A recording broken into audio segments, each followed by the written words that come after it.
Halo teman-teman, kita bertemu kembali di mata kuliah Bahasa Indonesia. Kali ini adalah mata kuliah Bahasa Indonesia sesi keempat. Di sesi keempat ini kita akan membahas mengenai kalimat.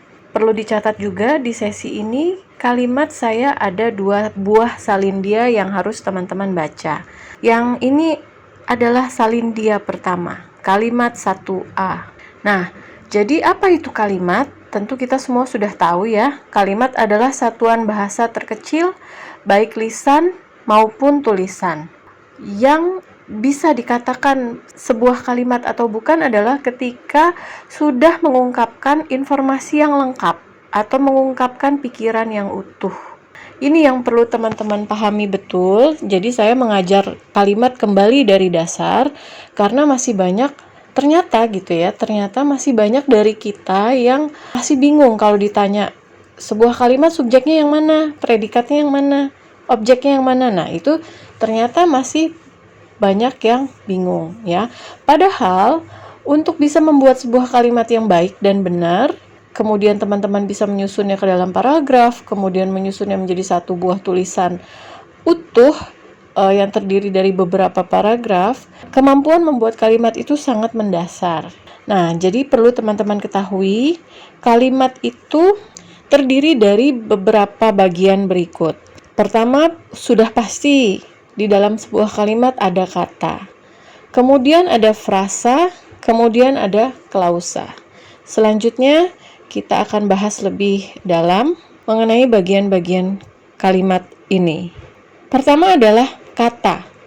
Kata itu adalah satu unit bahasa yang mengandung arti atau makna. Jadi, misalnya saya bilang wawu. Nah, itu kata atau bukan? Karena tidak ada maknanya, karena tidak ada artinya, maka kita tidak bisa bilang itu adalah kata. Jadi, kalau kata itu harus ada artinya. Nah, tapi masalahnya ada kata yang kita sebut dengan kata penuh. Tapi ada juga kata tugas. Kalau kata penuh pasti teman-teman sudah paham. Kata penuh itu memiliki makna leksikal. Makna leksikal maksudnya apa? Ketika dia berdiri sendiri sebagai kata, ada artinya. Misalnya kuda, itu kan kita tahu, artinya adalah binatang berkaki 4, ada surainya di sepanjang kepala sampai ke badannya gitu ya. Misalnya gitu. Atau buku, itu kan kata benda ya. Kita tahu dan kita bisa merujuk pada bendanya, buku. Atau kata kerja. Kata kerja itu menyatakan tindakan. Misalnya lari, minum, makan, tidur, itu kata kerja. Lalu ada kata sifat yang menjelaskan kata benda. Kemudian ada kata keterangan, memberikan keterangan pada kata yang bukan kata benda. Sekarang atau agak, itu saya beri contohnya ya. Kemudian ada kata ganti. Kata ganti itu kata yang kita pakai untuk mengganti kata benda. Misalnya iya, dia, ini, itu, tersebut. Kemudian ada kata bilangan yang menyatakan jumlah benda atau menunjukkan urutan. Menyatakan jumlah itu misalnya 1, 2, atau 3 buah, atau 3 potong, atau ya 3, atau 4, atau 5 gitu ya. Lalu ada juga kata benda yang menunjukkan urutan. Pertama, kedua, ketiga, keempat gitu. Kalau ini paham ya teman-teman, ini kata penuh ya kita sudah pasti tahu gitu ya. Nah, inilah juga pentingnya kenapa teman-teman saya minta mengunduh KBBI. Ayo, sudah diunduh atau belum? Kamus Besar Bahasa Indonesia yang waktu pertemuan PUEBI, pertemuan kedua saya minta teman-teman unduh. Ini adalah untuk memeriksa. Ketika teman-teman bingung ketemu sebuah kata, ini kata apa ya? Nah, di KBBI itu ada singkatannya N. Artinya nomina. V artinya verba, yaitu kata kerja, ya. Terus ada, jadi sebelum misalnya katanya buku, kemudian di bawahnya ada, sebelum dituliskan artinya apa itu buku, biasanya ada singkatan huruf N kecil. Nah, itu adalah untuk menunjukkan kelas kata dari buku. N itu nomina. Jadi digunakan KBBI-nya dipakai. Nah, nanti ketika membuat kalimat juga teman-teman akan pakai KBBI. Nah, tadi itu kata penuh. Kita sudah membahas mengenai kata penuh. Ada juga kata tugas. Kata tugas itu kata yang mempunyai makna gramatikal. Maksudnya apa? Maksudnya dia baru bisa ditentukan maknanya, baru bisa kita pahami artinya ketika dia bersanding dengan kelas kata lain. Misalnya kata depan, di, ke. Kalau saya tanya, ke itu kata atau bukan? Iya, itu kata. Artinya apa? Kan katanya kata itu harus ada artinya ya. Nah, kalau ke artinya apa? Pasti bingung kan ya? Nah, ke itu kita namakan kata tugas. Dia baru punya arti ketika kita sandingkan dengan kata lain. Kata dari kelas kata lain. Misalnya dengan kata benda, kampus. Ke kampus. Oh, maksudnya pergi menuju kampus gitu ya. Ke rumah. Oh, maksudnya pergi menuju rumah gitu ya. Atau misalnya di kampus. Kalau di sendiri kita bingung artinya apa, tapi ketika ada kata lain yang bersanding dengannya, maka kita tahu artinya. Ya, itu maksudnya kata tugas mempunyai makna gramatikal. Kemudian yang lain adalah kata sambung, dan, atau, serta, dan karena. Ya, itu adalah kata sambung. Dan kata sambung ada banyak lainnya ya. Ini contohnya saya sebutkan beberapa saja. Kemudian ada juga kata sandang, si, sang, dan para. Para misalnya apa ya? Para mahasiswa. Oh, menunjukkan bahwa mahasiswanya ada banyak. Makanya pakai kata para di depannya gitu ya. Atau si jangkung. Itu untuk menunjukkan julukan gitu. Atau sang dewi misalnya gitu. Lalu setelah itu ada kata seru. Misalnya wah, bah, wow gitu ya. Atau yang lainnya adalah partikel penegas. Misalnya kah pada kata, misalnya kata tanya, apakah gitu ya. Atau lah, sudahlah. Nah, itu kan untuk menegaskan ya. Ataupun ya. Dia pun tidak paham misalnya gitu. Partikel penegas ini ketika kita pakai di tulisan, dia membuat kalimat tulisan kita tuh jadi lebih ekspresif. Karena biasanya kita bisa mengekspresikan diri ketika kita berbicara ya. Tapi padahal ketika menulis kita juga bisa berekspresi. Salah satunya dengan memberikan partikel penegas. Itu jenis kata ya. Jadi kalau untuk kata pembahasannya sampai di situ saja karena teman-teman pasti tahu oh ini kata. Dan kata pasti menjadi bagian dari kalimat. Nah, setelah kata kemudian kita punya frasa. Frasa itu adalah kelompok kata. Namanya kelompok berarti katanya tidak hanya satu. Pasti lebih dari satu. Kelompok kata yang ada unsur intinya dan ada unsur yang menerangkan inti atau diterangkan oleh intinya. Tapi ini yang harus teman-teman paham. Tapi frasa itu walaupun terdiri dari 2 kata, 3 kata, 4 kata, 5 kata, dia menduduki satu fungsi dalam kalimat.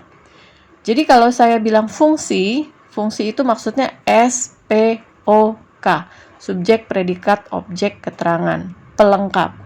Jadi sebuah frasa itu bisa terdiri dari beberapa kata. Nah, beberapa kata ini yang merupakan sebuah frasa hanya bisa mengisi satu fungsi. Apakah dia sebagai subjek, atau predikat, atau objek. Mari kita lihat ya contohnya ya. Jadi begini, frasa tidak dapat menduduki 2 fungsi yang berbeda dalam kalimat sekaligus. Misalnya, satu frasa menduduki fungsi subjek dan predikat, nah itu nggak bisa. Kita lihat, frasa itu apa sih? Nih, ada contoh, angin. Itu frasa atau bukan? Bukan, karena dia hanya satu.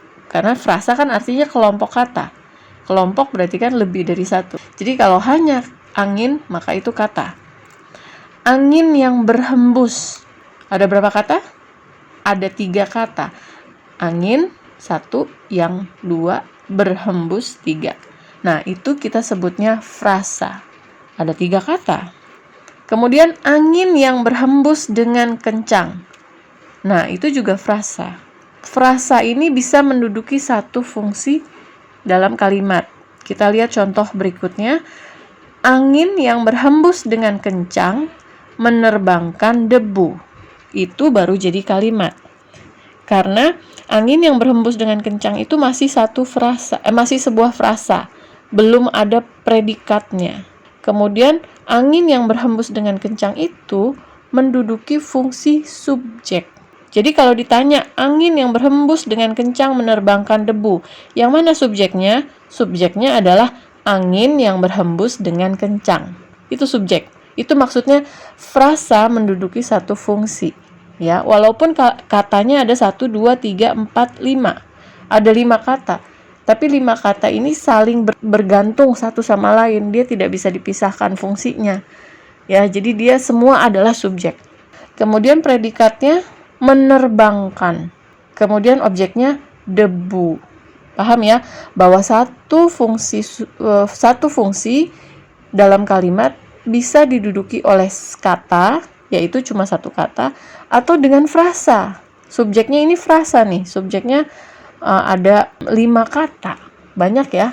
Nah, itu yang pemahaman yang teman-teman harus sudah mulai bisa mengerti gitu ya, bahwa subjek itu tidak harus selalu hanya terdiri dari satu kata. Predikat tidak harus selalu hanya terdiri dari satu kata, karena bisa saja subjeknya adalah frasa. Predikatnya adalah frasa, bisa. Objeknya adalah frasa, bisa. Jadi, kalau ditanya subjek kalimatnya mana? Bisa saja subjeknya itu frasa. Tidak hanya terdiri dari satu kata, tapi kelompok kata. Jadi, di salindia berikutnya, salindia halaman 6, saya ingin menekankan lagi bahwa frasa adalah kelompok kata. Jadi, katanya bisa terdiri dari lebih dari satu, tapi kelompok itu hanya bisa menduduki satu fungsi kalimat. Salah satu saja di antara subjek, predikat, atau objek. Contohnya, angin yang berhembus dengan kencang menerbangkan debu. Ini adalah kalimat, karena sudah ada subjek, predikat, dan objek. Sudah dibahas di slide sebelumnya ya. Kemudian angin yang berhembus dengan kencang adalah frasa yang menduduki fungsi subjek. Angin yang berhembus dengan kencang itu walaupun panjang seperti kalimat ya, tapi dia belum kalimat loh, dia baru frasa. Dia belum mengungkapkan pikiran yang utuh dan hanya bisa mengisi salah satu fungsi dalam kalimat gitu ya. Jadi kalau kita menuliskan angin yang berhembus dengan kencang, orang yang membaca tulisan kita bisa bertanya, kenapa angin yang berhembus dengan kencang gitu. Dia masih hanya berupa subjek. Jadi teman-teman perhatikan, sebetulnya subjeknya, inti frasanya adalah angin. Tapi dia diberi keterangan pewatas namanya.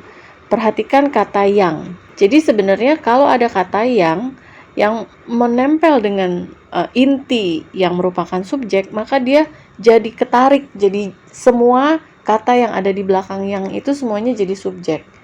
Namanya keterangan pewatas subjek. Sebenarnya kalau satu kelompok ini kita sebutnya frasa. Tapi kalau kita buka lagi strukturnya gitu ya, sebenarnya ini adalah subjeknya angin yang diberikan pewatas yang berhembus dengan kencang. Begitu ya, semoga paham teman-teman. Tapi jangan salah, jadi jangan hanya lihat dari panjang pendeknya saja. Oh, kalau panjang kalimat, kalau pendek belum kalimat. Enggak juga, ini pendek. Hyun Bin sangat tampan, tapi dia sudah kalimat, bukan frasa. Hyun Bin itu kan nama orang, kata benda, dan dia subjeknya. Kenapa Hyun Bin sangat tampan? Nah, predikatnya sangat tampan. Sangat tampan adalah frasa. Frasa yang menduduki fungsi predikat, ya. Kalau kita cuma bilang sangat tampan, nah itu belum kalimat, itu frasa. Mungkin orang akan bertanya, siapa yang sangat tampan? Atau apa sih gitu ya? Karena memang informasinya belum jelas, belum lengkap. Dan si frasa ini hanya bisa mengisi salah satu fungsi subjek, predikat, objek, atau pelengkap saja dalam kalimat. Nah, ketika kita berikan subjek, Hyun Bin gitu ya, maka dia menjadi predikat, sangat tampannya menduduki fungsi predikat. Hyun Bin sangat tampan. Kalau dari kata, sebenarnya hanya 3 kata kan? 1, Hyun Bin. 2, sangat. 3, tampan. Jadi, jangan lihat sebuah kalimat itu, jangan lihat dari panjang pendeknya. Pendek terdiri dari 3 kata malah sudah merupakan kalimat. Nah, contoh ketiga, adik membeli 3 buku baru. Subjeknya yang mana? Subjeknya adik. Predikatnya? Predikatnya membeli. Nah, objeknya adalah sebenarnya buku intinya ya, inti frasanya. Tapi dia berupa kelompok kata. Bukan adik bukan sekedar membeli buku, tapi dia membeli 3 buku baru. Ya, jadi 3 buku baru itu sebenarnya frasa yang menduduki fungsi objek. Ini yang saya bilang tadi. Kelompok kata yang kita sebut frasa itu bisa menduduki fungsi subjek, predikat, objek. Jadi, subjek, predikat, objek, keterangan, pelengkap itu jangan terpatok hanya pada satu kata. Karena biasanya kalau saya tanya, subjeknya mana? Subjeknya adik. Predikatnya membeli. Objeknya buku. Loh, 3 sama baru itu jadinya apa? Nah, pasti bingung di situ kan? Makanya saya tekankan bahwa fungsi sebuah kalimat bisa diduduki tidak hanya dengan satu kata. Jadi ketika teman-teman membuat kalimat atau menganalisis kesalahan kalimat, teman-teman tahu. Karena sangat-sangat penting mengetahui mana subjek, predikat, objek, keterangan, dan pelengkap. Ya, dengan begitu nanti teman-teman bisa membuat kalimat yang lengkap, yang utuh dan efektif gitu. Karena kita belajar lagi kalimat ini, sebenarnya tujuan saya adalah supaya teman-teman nanti bisa praktek bikin kalimat yang utuh, informasinya jelas gitu ya, dan efektif. Nah, ini saya kasih contoh lagi nih. Contoh nomor 4, Ibu Rektor belum datang. Ini adalah kalimat. Kalimat yang terdiri dari 2 frasa. Frasanya apa saja? Ibu Rektor dan belum datang. Kalau saya tanya fungsinya, yang mana subjek? Fungsi kalimatnya ya. Yang mana subjeknya? Subjeknya Ibu Rektor. Predikatnya belum datang. Jadi masing-masing subjek dan predikat tidak diisi dengan kata, tapi diisi dengan frasa. Jadi frasa ketemu frasa. Frasa menduduki subjek, frasa menduduki predikat. Seperti itu juga bisa.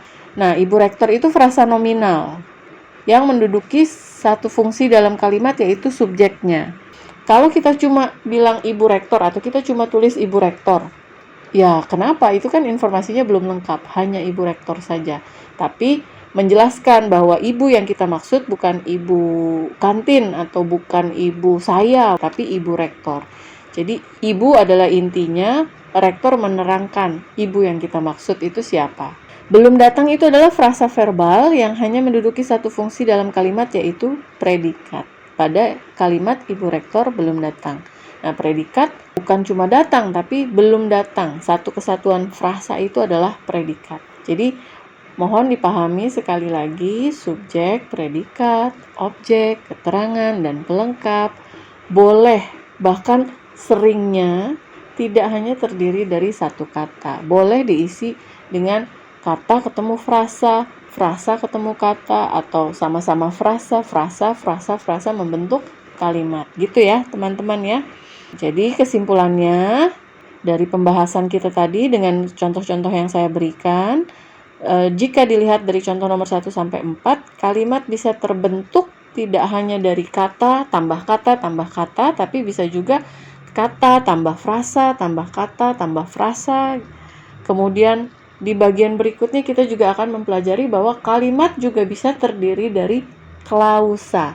Nah, apa bedanya antara kata, frasa, klausa, dan kalimat? Nanti kita bahas setelah ini. Kemudian sebuah fungsi kalimat, apakah itu fungsi subjek atau predikat atau fungsi objek, keterangan atau pelengkap, bisa diisi dengan hanya satu kata atau satu frasa. Nah, ingat, frasa adalah kelompok. kelompok kata. Kalau kelompok artinya lebih dari satu ya. Jadi ketika saya tanya, Ibu Rektor belum datang, subjeknya yang mana? Ibu, bukan, ya. Harus disebut semuanya subjeknya karena dia satu kesatuan. Subjeknya adalah Ibu Rektor. Jadi jangan ada kata yang ditinggal supaya semuanya jelas. Selanjutnya, struktur frasa.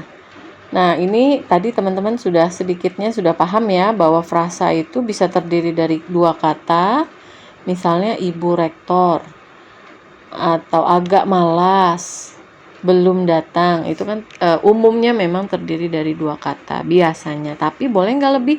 Boleh, bisa. 3 buku baru itu terdiri dari 3 kata. Kemudian yang sejak tadi saya contohkan itu 5 kata. Angin yang berhembus dengan kencang. Itu satu frasa malah terdiri dari 5 kata. Nah, frasa ini kembali lagi seharusnya teman-teman sudah paham karena sudah dipelajari saat di sekolah.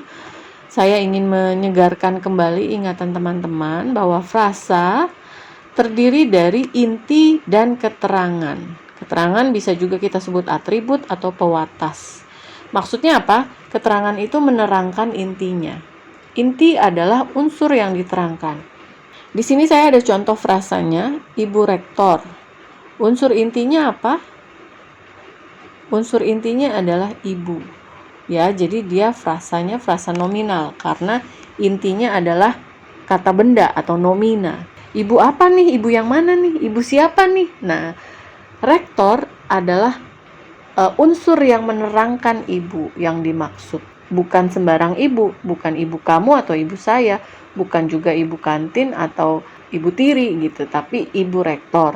Diterangkan, menerangkan. Coba kalau kita balik, rektor ibu, bisa nggak? Nggak bisa. Bisanya mungkin kita ganti, rektor perempuan. Dengan perempuan rektor, nah itu beda artinya. Kalau rektor perempuan adalah seorang rektor yang perempuan, karena kata perempuannya menjelaskan rektor. Rektornya ada loh yang jenis kelaminnya perempuan. Tapi kalau perempuan rektor adalah rektor menerangkan kata perempuan, maka artinya menjadi perempuan yang berprofesi sebagai rektor gitu ya. Agak mirip tapi tetap ada perbedaan dari segi makna ya. Ini sih sebenarnya pembahasan lebih lanjut ya, tapi nggak apa-apa, saya jelaskan aja sedikit. Kemudian frasa selanjutnya namanya frasa numeralia. Numeralia itu kata bilangan. Intinya adalah kata bilangan. 3 karung. Nah, intinya kan 3-nya. Karung menjelaskan apanya yang 3. Oh, apanya yang ada 3? Oh, karungnya ada 3. Itu frasanya polanya DM. Intinya di depan, keterangannya di belakang. Jadi yang di depan adalah inti yang diterangkan oleh kata yang di belakangnya. Kata yang di belakangnya adalah kata yang menerangkan, gitu ya. Tapi ada juga frasa yang strukturnya MD. Intinya di belakang. Nah, biasanya ini adalah frasa-frasa yang intinya adalah verba dan adjektiva. Kata kerja dan kata sifat. Bisa nggak kita bilang tampan sangat?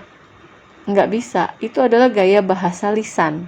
Tapi kalau untuk bahasa tulis dan bahasa baku, itu tidak boleh. Itu tidak berlaku. Karena seharusnya frasanya ada aturannya nih. Aturannya dia harus MD. Kata yang menjelaskannya harus ada di depan kata sifat gitu. Jadi frasanya harusnya MD, sangat tampan. Kemudian belum datang atau sudah pergi. Intinya adalah datang. Kemudian kata sebelumnya itu menjelaskan intinya yang ada di belakang. Nah, itu biasanya kata kerja. Tandai aja intinya biasanya kata kerja atau kata sifat. Maka dia frasanya MD. Ini contoh lanjutan ya, frasa mana yang frasa MD, mana yang frasa DM gitu ya. Kalau frasa nominal dan numeral, kata benda dan kata bilangan, biasanya struktur frasanya DM. Kalau adjektival dan verbal, kata sifat dan kata kerja, maka frasanya biasanya berbentuk MD.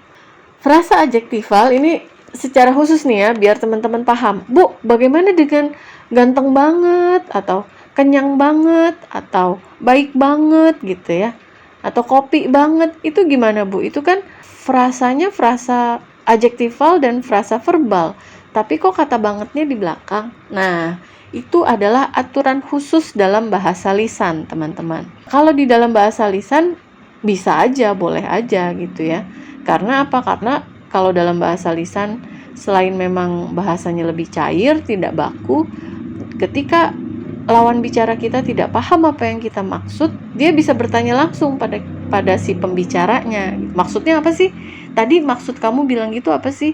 Nah, gitu ya. Nah, ketika teman-teman menulis, tidak bisa seperti itu gitu. Kan kita tidak berhadapan secara langsung. Jadi, walaupun menulis pesan WhatsApp misalnya ya, antara saya dan Anda, dosen dan mahasiswanya kan tidak berhadapan secara langsung. Jadi untuk memahami bahasa tulisan itu memang agak sedikit dibutuhkan fokus ya. Oleh karena itu, supaya yang membaca tulisan kita langsung paham maksud kita, maka kita harus tetap menggunakan bahasa dalam bentuk bakunya. Contohnya si frasa adjektival ini gitu ya.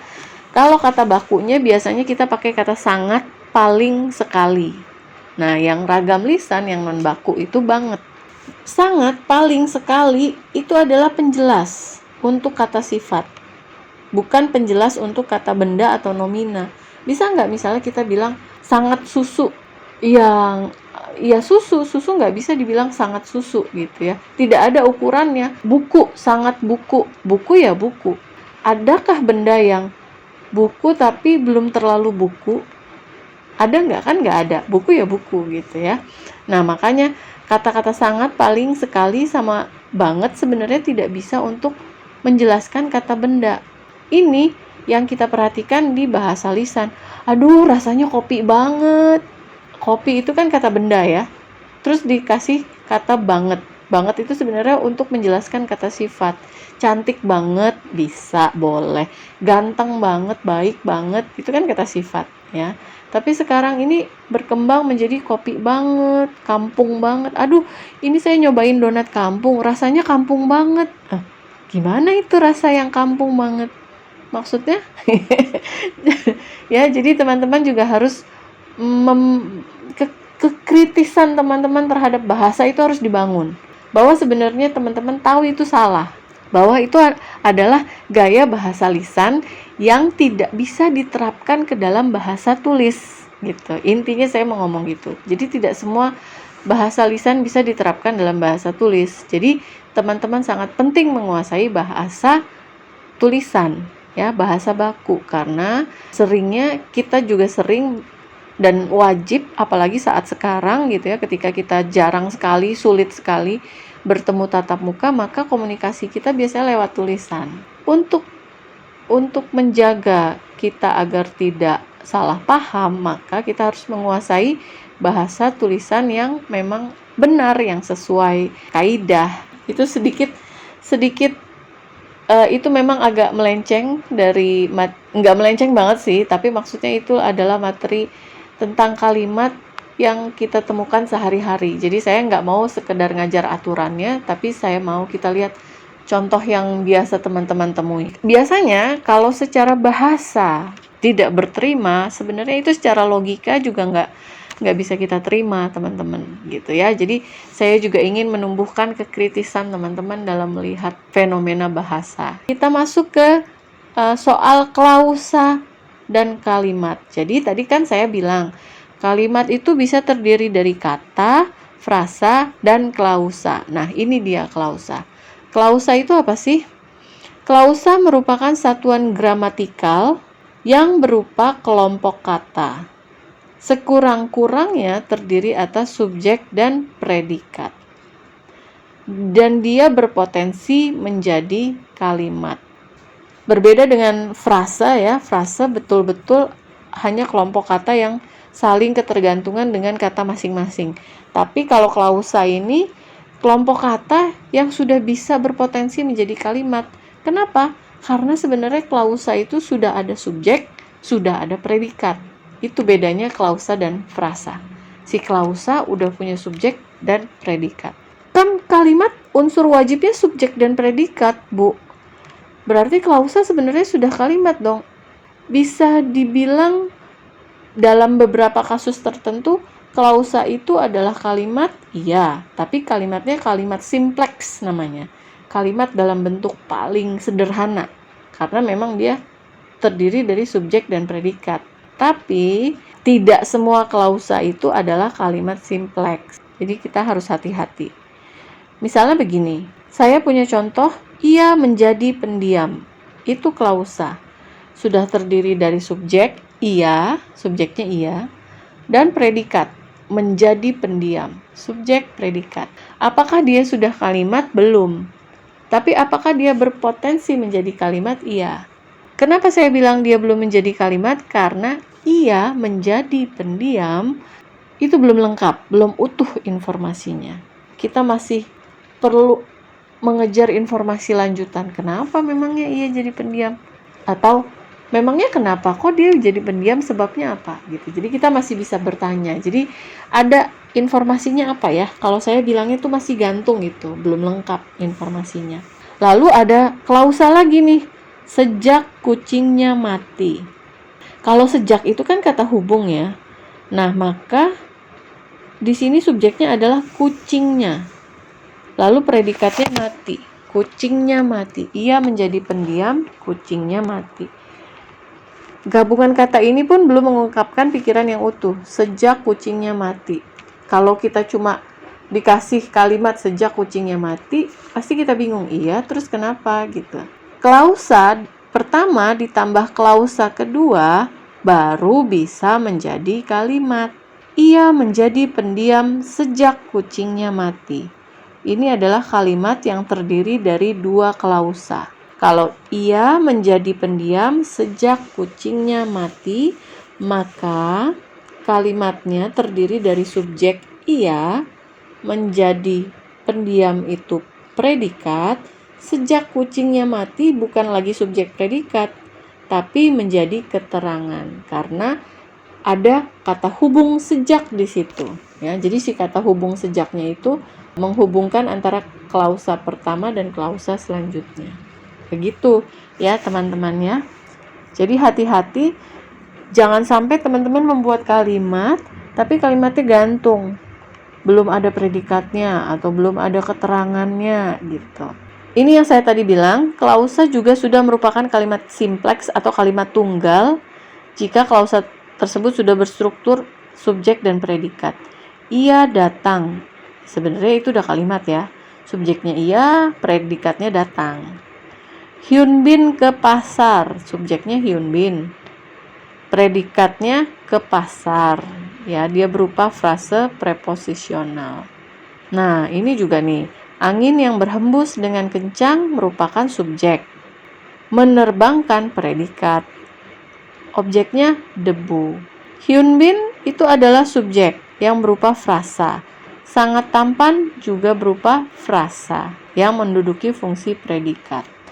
Hyun Bin sangat tampan adalah klausa yang sudah memiliki struktur subjek predikat sehingga sudah bisa kita katakan sebagai kalimat.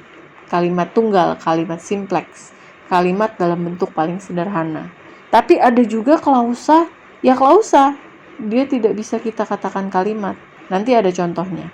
Kita ke contoh yang nomor 3 dulu. Adik membeli 3 buku baru. Adik adalah kata, dia menduduki fungsi subjek. Membeli adalah kata.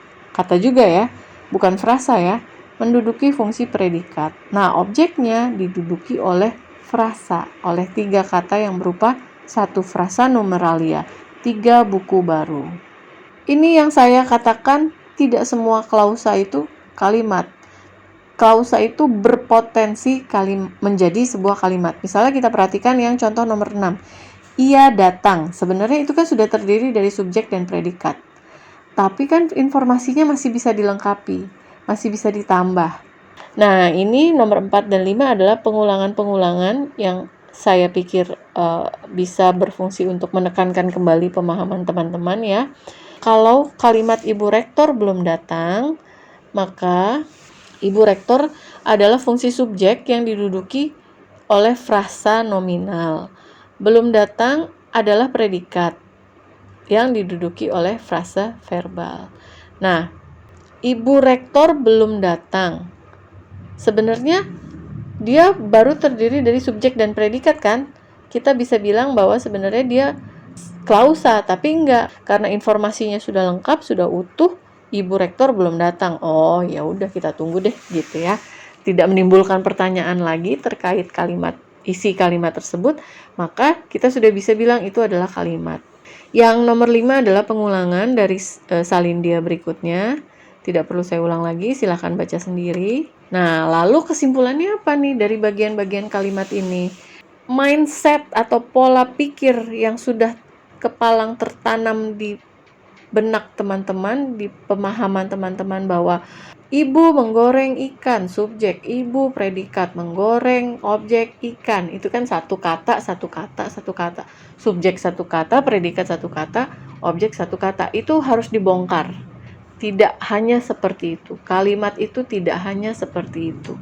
Bahwa subjek, predikat, objek, keterangan pelengkap bisa diisi bukan hanya dengan satu kata saja, tapi bisa berupa gabungan kata, maksudnya kelompok kata ya, atau frasa, bahkan klausa, gabungan kata yang sudah ada predikatnya, subjek dan predikat gitu. Kemudian pahami lagi mengenai subjek, predikat, objek, keterangan pelengkap, dan aturan dasarnya. Bagaimana sih cara menyusunnya? Subjek itu sebenarnya apa sih? Predikat itu apa sih?